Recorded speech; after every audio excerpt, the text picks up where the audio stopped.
नाही, ते आमचे PR चालवायचे. त्यांनीच गुलाबी थीम ही महाराष्ट्रामध्ये आमच्या पक्षाला दिली.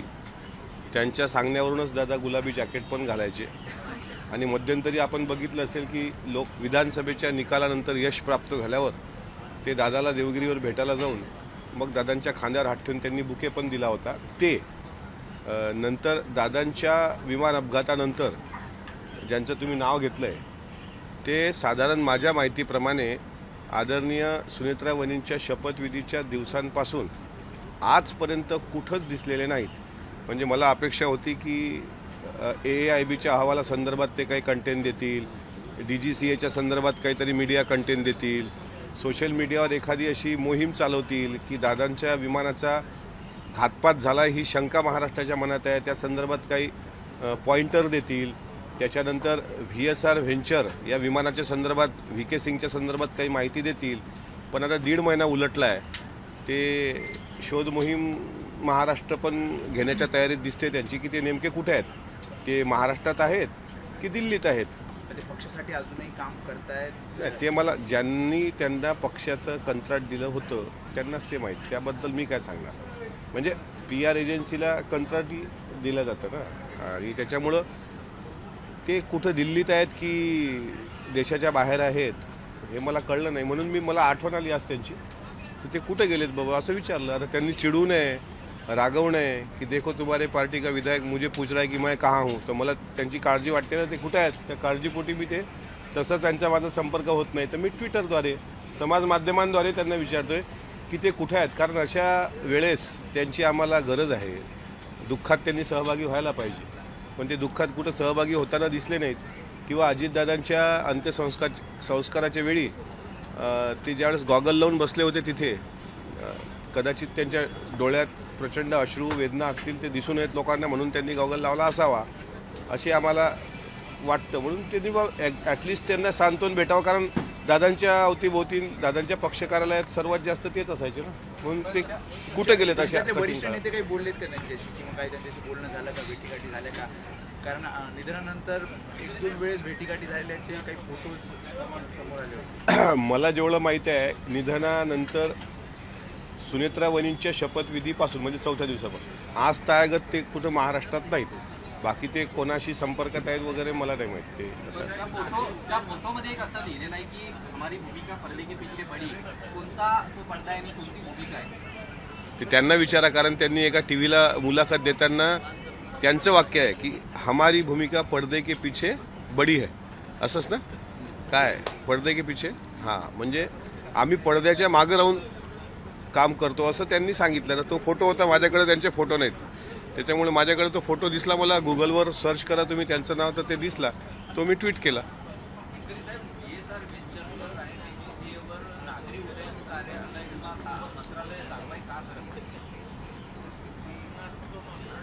नागरी उड्डाण कार्यालय कारवाई का करत नाही हा प्रश्न नागरी उड्डाण कार्यालयाचं याचं उत्तर देऊ शकतं.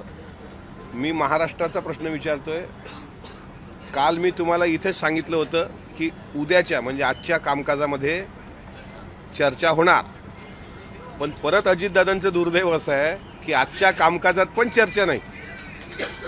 म्हणजे चर्चा लावूच नये हे का असं आहे की शशिकांत शिंदे साहेबांनी सातत्यानं मागच्या आठवड्यात पाठपुरावा केला होता. सोमवारी चर्चा येणार, मग मंगळवारी चर्चा येणार, 2 दिवस स्किप झाले. आज मी आता कामकाज पाहतोय आजचं, त्यातही नाही. आजचा बुधवार आहे, मग आता गुरुवार शुक्रवार अधिवेशनाचा 3रा आठवडा संपणार, पुढच्या आठवड्यात 3-4 दिवस सुट्या आहेत, विषय मागं पडणार. चर्चा का होत नाही महाराष्ट्राच्या दोन्ही सभागृहामध्ये हा सर्वात मोठा प्रश्न आहे.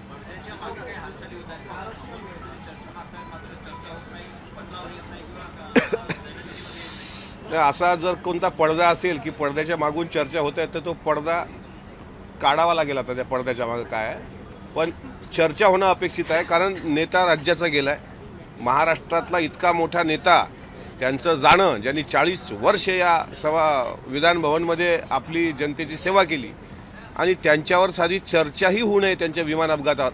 काल आमदार अमित देशमुख साहेबांनी जे प्रश्न विचारले ना विधानसभेमध्ये, ते खरं आहे ना. राजशिष्टाचार विभाग जो असतो त्यांनी पण याबाबत अधिकृत माहिती दिली नाही. आज आपण अर्थसंकल्पावर चर्चा केली, विमानतळं सुरक्षित असली पाहिजे. बारामतीच्या विमानतळाच्या बाबतीत किंवा जिथं ती एअर स्ट्रीप आहे त्या बाबतीत अगोदर सुरक्षा घेतली असती, तशी काळजी घेतली असती तर दादा आज आपल्यात असते.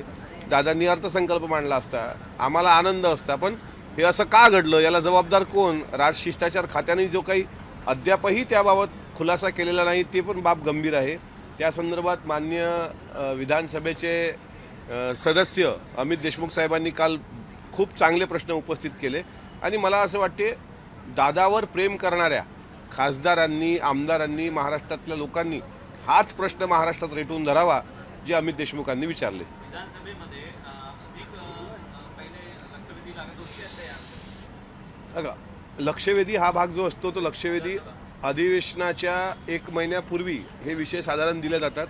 तारांकित प्रश्नाचे विषय सुद्धा हे बॅलेटद्वारे दिल्या जातात, 31 प्रश्न, आणि त्यानंतर ती लक्षवेधी लागतात. तर ज्यावेळेस आम्ही लक्षवेधीचे विषय दिले त्याच्यानंतर ही घटना घडली 28 जानेवारीची अजितदादांची. जर दादांची घटना अगोदर काही अशी घडली असती दुर्दैवी घटना आणि मग आम्हाला लक्षवेधी मागितले असते तर आमचा प्राधान्यक्रम विमान अपघाताला राहिला असता. हा एक भाग. दुसरा विषय जो आहे की वरच्या सभागृहामध्ये चर्चा, तर आता विरोधी पक्षाला स्थगन देण्याचा अधिकार असतो. स्थगन प्रस्ताव जर सभागृहानं स्वीकारला नाही तर अल्पकालीन चर्चा 93 कलम अंतर्गत घडून आणता येते. आता त्या चर्चेकरता माननीय सभापती तयार झाले. 2 दिवसांपासून त्याबाबत चर्चा सुरू आहे की ही चर्चा घ्या. काल परवा गिरीश महाजन साहेबांनी सांगितलं की आम्ही माननीय मुख्यमंत्री महोदयांशी बोलून याबाबत सविस्तर चर्चा करू. पण आजही तिसऱ्या दिवसाला ती चर्चा येत नाही. याची प्रचंड वेदना होते, प्रचंड दुःख वाटते, प्रचंड खंत वाटते. म्हणून लक्षवेधीचं आयुध असतं आमचं की त्या विषयाला आपल्याला न्याय द्यायचा असेल तर लक्षवेधी, अर्धा तास चर्चा, अल्पकालीन चर्चा ही आयुधं असतात. पण दुर्दैवानं कुठल्याच आयुधामध्ये ही चर्चा होत नाही आहे. हे महाराष्ट्रासमोर खेदानं सांगावं असं वाटतं. आज 11 मार्च आहे, छत्रपती संभाजी महाराजांचा आज बलिदान दिवस आहे. 11 मार्चला महाराजांचं जसं बलिदान झालं स्वराज्याकरता, अजितदादांनी सुद्धा जनसेवेसाठी दिलेलं एक प्रकारचं ते बलिदानच आहे. पण संभाजी महाराजांच्या बलिदानानंतर महाराष्ट्र चवताळून उठला होता आणि मग काही काळ गेल्यानंतर औरंगजेबाच्या तंबूचे कळस संताजी आणि धनाजींनी कापले होते. हा महाराष्ट्राचा इतिहास आहे. अजितदादासारख्या माणसाच्या मृत्यूनंतर मला अजूनही त्या गोष्टीवर विश्वासच नाही की दादा आपल्यामध्ये नाहीत. पण अजितदादांच्या विमान अपघातानंतर महाराष्ट्र शांत का आहे हे पण इतिहासाला पडलेलं कोड आहे.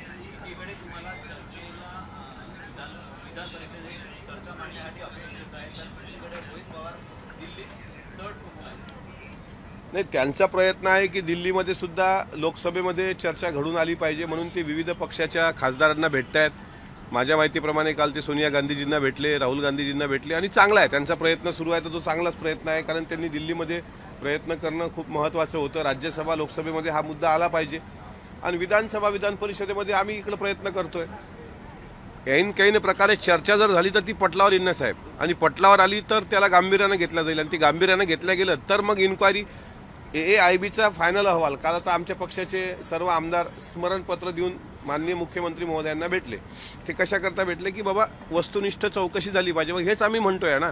तर ती चौकशीला टाईम बॉन्ड किती? आता 1.5 महिना, आता 2 महिने होतील 28 मार्चला. किती दिवस? पटकन आतापर्यंत एखाद्या गोष्टीचा निर्णय पटकन यायला पाहिजे. आणि काय माणूस, साधा माणूस जर गेला असता, एखादा बाबा आमच्यासारखा गरीब माणूस एखादा काही असं झालं असतं तर ठीक आहे, समजू शकलो असतो का 3 महिने लागते. पण अजितदादा गेलेत, याचं गांभीर्य मला असं वाटते सरकार म्हणून सरकारला असणं अपेक्षित आहे. महाराष्ट्राच्या पटलावरचे म्हणजे अजूनही हा प्रश्न आहे की गोजूबावीच्या माळरानावरचं गुपित किंवा घातपाताचं रहस्य हे काल पटलावर दडून जाता कामा नये. अजितदादासारख्या मोठ्या नेत्यावर अन्याय होता कामा नये. त्याकरता आमची फाईट, आमची लढाई ही चालूच राहणार. तो हिंदी में जानना चाहेंगे, आपने एक ट्वीट करके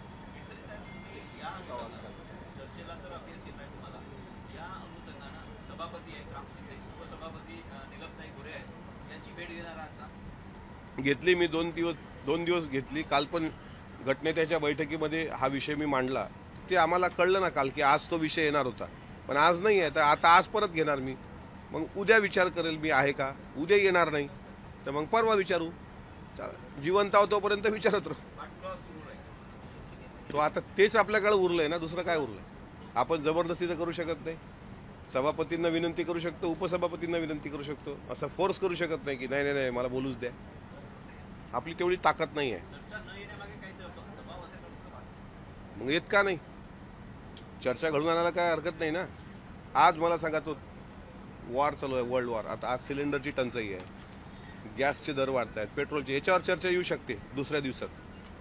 जेवढं वर्ल्ड वॉरमध्ये तिकडच्या लोकांचं नुकसान झालं ना, तिकडं अजितदादाच्या विमान अपघातानं महाराष्ट्राचं नुकसान झालंय.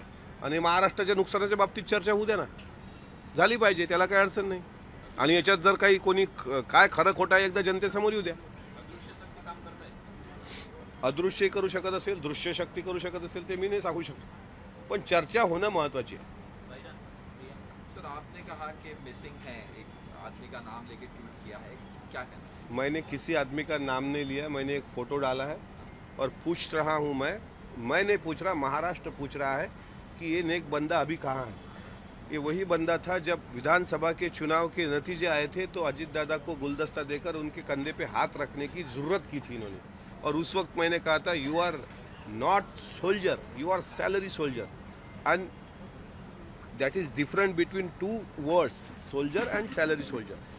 सो अभी वो कहाँ है? यानी जब अजीत दादा के फ्लाइट क्रैश का एक हादसा हुआ, उसके बाद तीसरे दिन महाराष्ट्र के डिप्टी सीएम, पहले महिला डिप्टी सीएम करके सुनेत्रा वहिनी ने जो शपथ विधि समारोह में हिस्सा लिया था, उन्होंने शपथ ग्रहण की थी.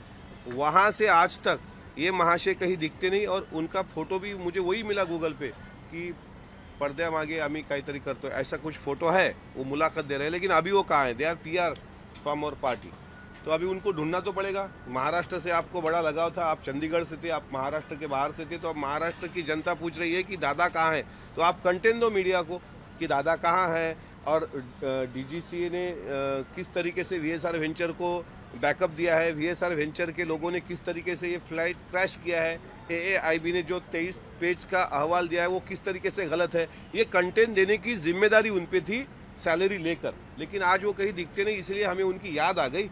तो मेरे पास उनका पर्सनल कांटेक्ट नंबर नहीं और मेरा कांटेक्ट भी नहीं था, इसलिए मैंने सोशल मीडिया प्लेटफॉर्म द्वारा पूछा कि बहती हवा सा था वो, कहाँ गया, उसे ढूंढो. कल रोहित पवार जाके सोनिया गांधी से मिले, जाके अजीत के मामले पे चर्चा की. नहीं, उनका मैं अभिनंदन करना चाहता हूँ कि कम से कम दिल्ली में जाके सभी पार्टियों के सांसदों से वो मिल रहे हैं. सोनिया गांधी जी से मिले, आम आदमी पार्टी के लोगों से मिले, राहुल गांधी जी से मिले, और सारे कई सांसदों से वो मिले. उनकी कोशिश है कि दिल्ली के दोनों सदनों में इस बात की चर्चा होनी चाहिए. जिस तरीके से फ्लाइट क्रैश हुआ, जिस तरीके से अजीत दादा जैसे बड़े नेता का फ्लाइट क्रैश होता है, उस पर कोई चर्चा नहीं हो सकती, या FIR भी पुलिस लेती नहीं. तो इसके बारे में ऊपर के सदन में कोशिश है उनकी, सांसद और राज्यसभा, लोकसभा दोनों में चर्चा लगाने की. तो उनका मैं अभिनंदन करता हूँ. लेकिन इधर महाराष्ट्र में विधानसभा और विधान परिषद दोनों जगह ये चर्चा आनी चाहिए, इसलिए भी हमारा प्रयास जारी है. सभी नेताओं से मिल रहे हैं, लेकिन जाके अमित शाह और प्रधानमंत्री से मिल के बातचीत करने का कुछ नहीं, अभी उसके बारे में उनको पता है, क्योंकि वो खुद 3-4 दिन से दिल्ली में है. वो कोशिश कर रहे हैं दोनों को, माननीय मोदी जी को मिलने की, माननीय अमित शाह जी को मिलने की, लेकिन उनके अपॉइंटमेंट मिलने के बाद ही वो मिलेंगे. आपने कहा कि सिलेंडर की कमी हो गई है, तेल की कमी है, उसमें चर्चा होती है, लेकिन अजीत दादा के प्लेन क्रैश में चर्चा होती है. ये महाराष्ट्र का दुर्भाग्य है. वर्ल्ड वॉर शुरू हो चुका है, और जो वर्ल्ड वॉर में अभी जो शॉर्ट आ रहा है, घरगुती गैस सिलेंडर हो या फिर फ्यूल अभी बढ़ेगा, उसके रेट बढ़ेंगे, इस पे सदन में चर्चा हो रही.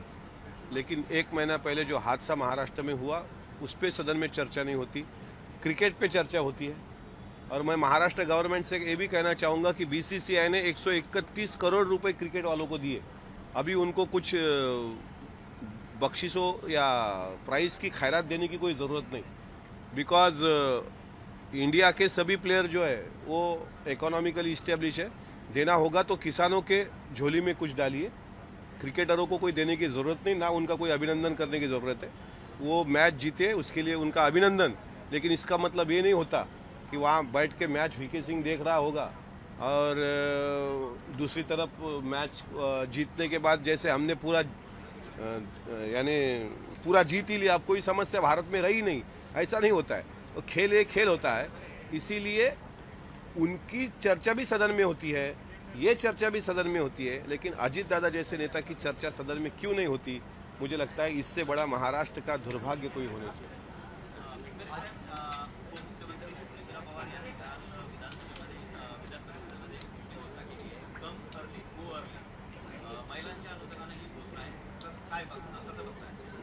कारण 8 मार्चला जागतिक महिला दिन झाला आणि महाराष्ट्र सरकारला लाडक्या बहिणींना सुद्धा एक गोड गिफ्ट द्यायचं होतं, त्यामुळं आदरणीय सुनेत्रा वहिनींनी ज्या काही महिला आपल्या MMR रिजनमध्ये काम करतात त्यांना घरी जायला लेट होतं, घरी बाळ असतं, घरी आणखी कुटुंबाच्या समस्या असतात, त्यामुळे कम अर्ली अँड गो अर्ली, पाऊण तास जर त्या लवकर आल्या तर लवकर जाण्याची एक ही दिलेली आहे। आणि प्रसूती रजा माझ्या माहितीप्रमाणे 9 महिन्याची त्यांनी दिलेली आहे। ही खूप चांगला निर्णय महिलांच्या दृष्टिकोनातून झाला आहे आणि त्याच्यामुळं सर्व राज्यामध्ये विशेषतः मुंबई MMR रिजनमधल्या सर्व महिला ह्या नक्कीच आनंदी असतील। आमच्या महिला भगिनी सुनेत्रा वहिनींनी घेतलेल्या या निर्णयाचं मी मनापासून स्वागत करतो।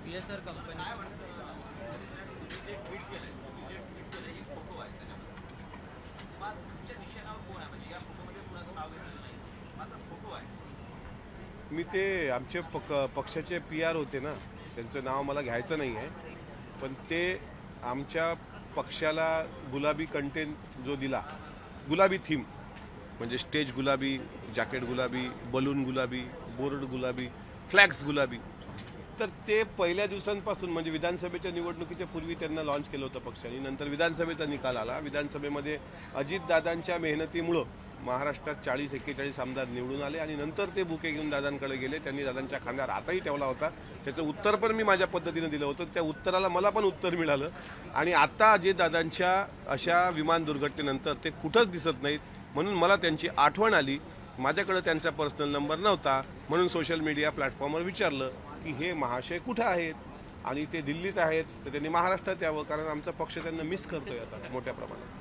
कंपनीने प्रियामाळीच्या भावाला अजूनपर्यंत कपडे देणार नाही, त्यांचं हे बोलणं आहे की सरकार आम्हाला न्याय देत नाही, तर आमच्या मते नाही, माझं शिवचरण माळी जे पिंकी माळीचे वडील आहेत, काल त्यांचं बोलणं झालं, पण मी सभागृहात होतो।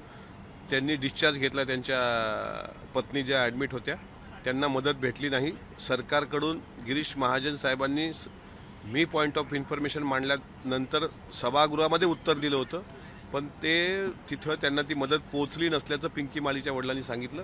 राहिला प्रश्न VSR कंपनीचा, तर VSRचा मालक त्यांना धमक्या देतोय ना, तर तो मदत काय करणार? त्याच्यामुळे त्याच्या धमकीची पण गांभीर्यानं दखल घेऊन त्या परिवाराला पोलीस प्रोटेक्शन दिलं पाहिजे, अशी मागणी पण पत्राद्वारा मी करणार आहे। काल मी पत्र तयार केलंय, आज मी माननीय गृहमंत्र्यांना ते देईल। ठीक आहे। अमोलजी